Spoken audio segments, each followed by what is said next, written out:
Welcome to the Deep Dive. Today, we are examining a really stunning disconnect within the American justice system. It all centers around the simple concept of trust. We're diving into sources detailing the crisis in Alabama's parole and prison system, and specifically, what happens when an incarcerated person earns the highest possible institutional trust.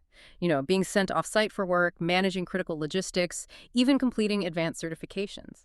But then the parole board consistently denies them release. They label them an active danger to the community. It really is the ultimate bureaucratic paradox, isn't it? We've looked at legislative critiques, legal findings, reports from criminal justice reform groups, basically trying to understand the mechanisms that let this contradiction exist.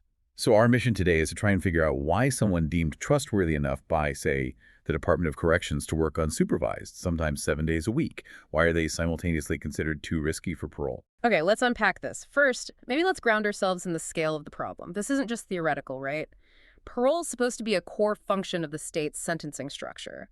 And the sources really establish it as, a necessary pressure release valve, especially for a prison system already deep in crisis. Oh, absolutely. The crisis is acute. We're talking about the Alabama prison system here. That's managed by the Alabama Department of Corrections, or ADOC. And, the U.S. Department of Justice actually sued them over unconstitutional conditions. Things like severe overcrowding, systemic violence. Yeah. It's bad. So when that system is so unstable, parole has to function as that safety valve. It's crucial for managing the population. Yeah. But that valve is, it seems like it's virtually welded shut. We have documented evidence of just a staggering decline in parole grants. Think about this. Back in 2017, the grant rate was 54%. 54%. And by 2022, barely touching 10%. Yeah, and some reported months, we saw that rate drop as low as 2%. 2%.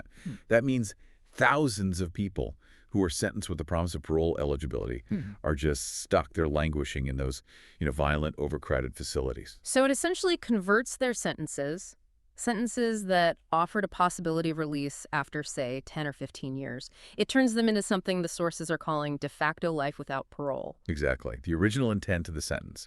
It's being completely overridden by the current actions of the parole board. That's the Alabama Board of Pardons and Paroles, the ABPP. Right. And, if the parole criteria suggests that a significant chunk of the incarcerated population should be released, yet the actual release rate is down in the single digits, it really suggests something fundamental is broken in the criteria the ABPP is using. Okay, so here's where that contradiction becomes really tangible. We're not talking about people just sitting idle in cells here. We are talking about individuals who have achieved the highest level of trust from the ADOC itself. We see applicants placed in these community work-based centers. Yeah, they're demonstrating proven readiness for release.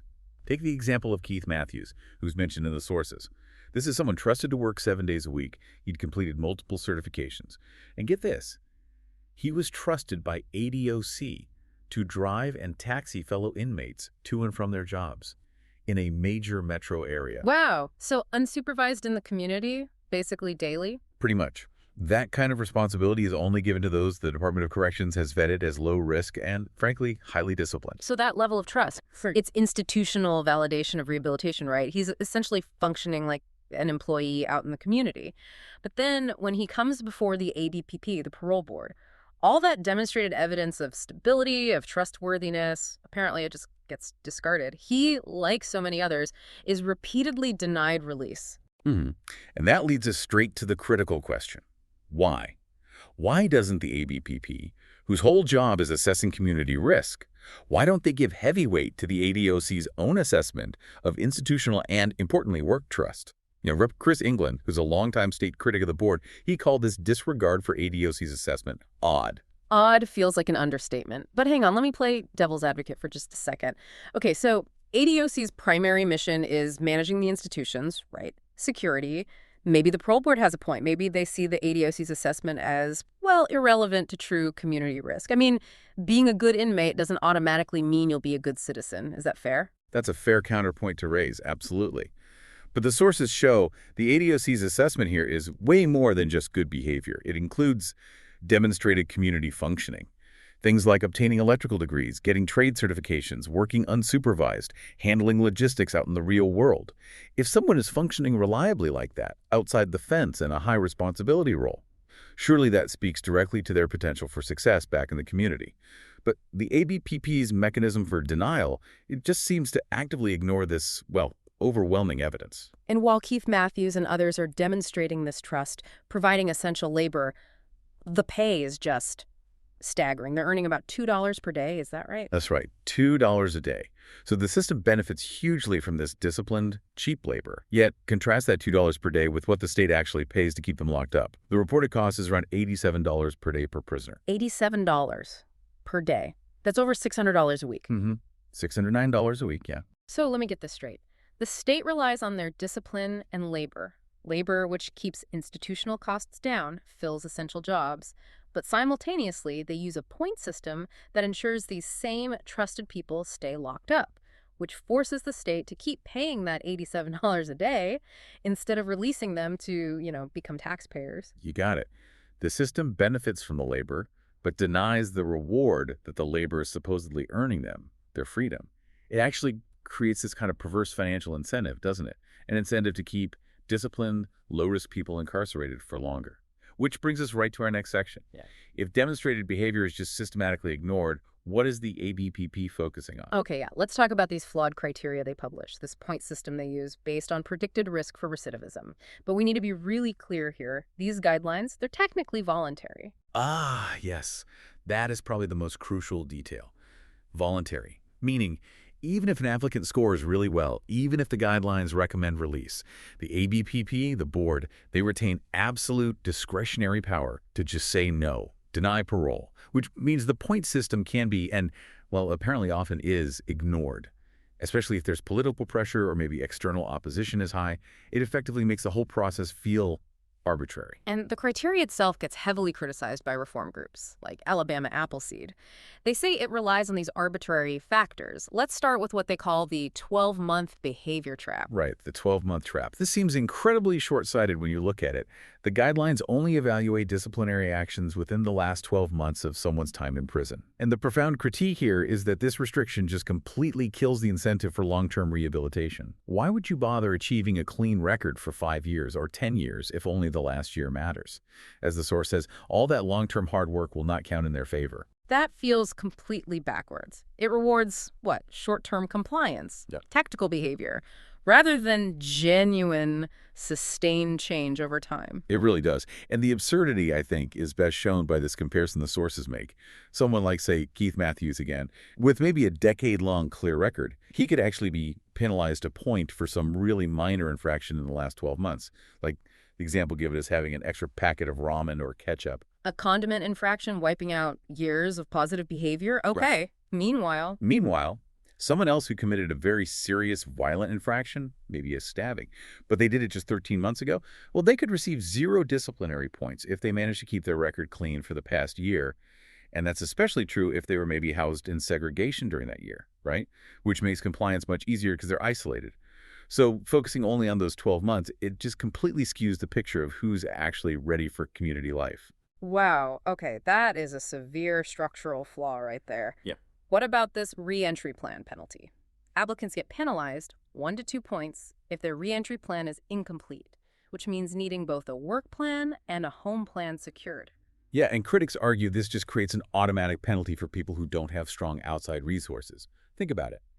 It's extraordinarily difficult for someone to line up stable employment or find permanent housing while they're still incarcerated, especially if they don't have good access to reentry staff or computers or the internet, So many people are penalized simply for the logistical impossibility of achieving these complex outside goals while they're trapped inside. Okay, and the final flawed component seems to be this stakeholder input. This sounds like it could directly lead to the denial of highly trusted applicants, like Keith Matthews we mentioned. This is really significant, yeah, because it allows opposition from the public. And this is key, regardless of whether they are the actual victim of the crime.